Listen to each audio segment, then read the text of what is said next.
যেটা আপনারা জানেন না, তবু কষ্ট করে আমরা করবো না, তার জন্য আমাদেরই কাজ করতে হবে।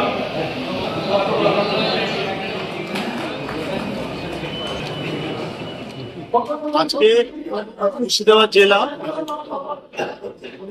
ডিস্ট্রিক্ট কন্ট্রাক্টর অ্যাসোসিয়েশনের যে সংগঠন, প্রায় 7 দশকের পুরনো সংগঠন, আমাদের পূর্বসূরীরা যে সংগঠন সৃষ্টি করেছিলেন প্রায় 5 দশকে, সেই সংগঠন প্রতি বছরই বার্ষিক সভা হয়।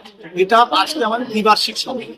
এই দ্বিবার্ষিক সভার মাধ্যমে আমরা আমাদের আগামী দিনের কর্মকর্তা যেমন নির্বাচন করি, সেই সঙ্গে সঙ্গে বিগত দিনের চলার পথে ভুল ভ্রান্তি যেসব কাজ করেছি তা নিয়ে সমালোচনা এবং আগামী দিনে কিভাবে আমাদের এই সংগঠন চলবে, ঠিকাদারের পাওয়া না পাওয়া অভাব অভিযোগগুলো আলোচনার মাধ্যমে আগামী দিনে চলার পদক্ষেপ স্থির করা, এটা হচ্ছে মূল লক্ষ্য এবং উদ্দেশ্য।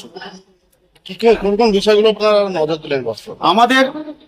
আমরা ভার্টিক্যাল ডিপার্টমেন্টটি মেনলি দেখি আমাদের এই সংগঠন দীর্ঘদিনের সংগঠন চালানোর পথে আমরা দেখতে পাচ্ছি প্রায় এনলিস্টমেন্ট চলে যাওয়ার পরে আজকে দীর্ঘদিন থেকে ঠিকাদাররা অসহায় অবস্থা, যেমন নিজেদের মধ্যে অসম একটা প্রতিযোগিতা শুরু হয়েছে, সেই সঙ্গে সঙ্গে রেট 2016 সালের পরে বাড়েনি। আমরা বারবার পূর্বতন সরকারের কাছে দরবার করেছি রেট বাড়ানোর জন্য, কিন্তু সরকার কোনোভাবে কর্ণপাত করেনি। এবং পেমেন্টের ক্ষেত্রেও যে উদাসীনতা, এই উদাসীনতা আমাদেরকে বারবারই আঘাতপ্রাপ্ত হতে হচ্ছে। দীর্ঘদিন এই অত্যাচারিত যে উন্নয়নের যে অসমতা চলছিল, এই অসম্ভব অবস্থা থেকে আমরা আজকে হয়তো কিছুটা মুক্তি পেতে যাচ্ছি আগামী দিনে যে নতুন সরকার গঠন হয়েছে। এই নতুন সরকারের কাছে আমরা দাবি রেখেছি অলরেডি, কিন্তু বিগত সরকার পেমেন্ট যেমন দেয়নি, সেই সঙ্গে রেটও বাড়ায়নি। কিন্তু অদ্ভুত ভাবে কাজগুলো আমাদেরকে দিয়ে করতে হয়েছে, কারণ আমাদের পেটের দায়ে আমাদের কাজ করতে হয়। আমরা অনেক সময় কম রেটেও কাজ করতে বাধ্য হয়েছি। আমি আপনাদের মাধ্যমে এইটা বলতে চাই যে কোথাও না কোথাও একটা সমঝোতা হয়েছিল, এই সমঝোতা ছাড়া কখনোই কাজ করা সম্ভব না। কারণ মার্কেট প্রাইস যা, আর আমরা যে রেটে কাজ করেছি এই রেটে কাজ করা সম্ভব না। এই মতো অবস্থায় নতুন সরকার খানিকটা রূপালী আলো আমাদের দেখা দিয়েছে। আমাদের রেট বাড়ানোর জন্য একটা কমিটি গঠন করে দিয়েছে, তারা অলরেডি শিডিউল অফ রেটস বাড়ানোর ব্যাপারে উদ্যোগী হয়েছে। সেই সঙ্গে সঙ্গে যতদিন পর্যন্ত শিডিউল অফ রেটস গঠিত না হয় ততদিন পর্যন্ত পিডব্লিউডি বা বিল্ডিং ওরিয়েন্টেড কাজের ক্ষেত্রে সিপিডব্লিউডি এবং রাস্তার কাজের ক্ষেত্রে এনএইচ এর যে শিডিউল অফ রেটস, সেটা ধরে এস্টিমেট করে আগামী দিনে কাজ করার একটা ওনার আদেশনামা পেশ করেছেন।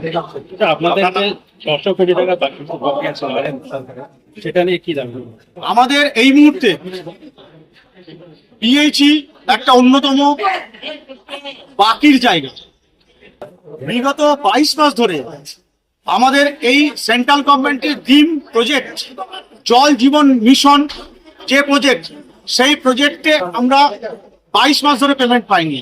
এছাড়াও পিএইচির অন্যান্য কাজ, অপারেশন মেনটেনেন্স, পাড়ায় সমাধান, ইভিন মুখ্যমন্ত্রী যে প্রশাসনিক সভা করেছেন সেই সভারও যে পয়সাটা সেটাও আমরা পাইনি।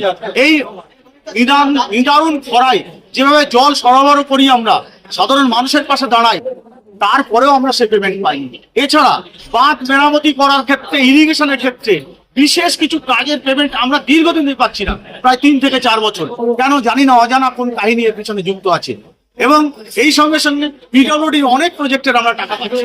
আমরা বারবার বিগত দিনের পেমেন্টের জন্য দরবার করছি, আন্দোলন করেছি, সরকার পুরো উদাসীন ছিলেন, কোনো কর্ণপাত করেননি। তবে এই মুহূর্তে আমাদের কাছে খুব আনন্দের খবর, যেমন রেট বৃদ্ধি পেয়েছে সেই সঙ্গে পেতে যাচ্ছে, সেই সঙ্গে সঙ্গে আরেকটা বড় খবর, এই জেজেএম এর বহু চুক্তি যেটা বিগত সরকারের আমলে হয়েছিল না, এই সরকার আসার পরে বহু চুক্তি সম্পূর্ণ হয়েছে। এবং এই জল জীবন মিশনের যে অধ্যায়, প্রথম অধ্যায় শেষ হওয়ার পরে দ্বিতীয় অধ্যায় আজকে শুরু হতে যাচ্ছে। সেই দ্বিতীয় অধ্যায়ে 39,000 কোটি টাকা আমাদেরকে অলরেডি অ্যালটমেন্ট দিয়েছেন সেন্ট্রাল গভর্নমেন্ট। এটা আমাদের খুব খুশির খবর, হয়তো খুব নিকট ভবিষ্যতে আমরা পেমেন্ট পেতে যাব। আমার নাম সঞ্জয় বিশ্বাস, আমি সাধারণ সম্পাদক মুর্শিদাবাদ ডিস্ট্রিক্ট কন্ট্রাক্টরস অ্যাসোসিয়েশন।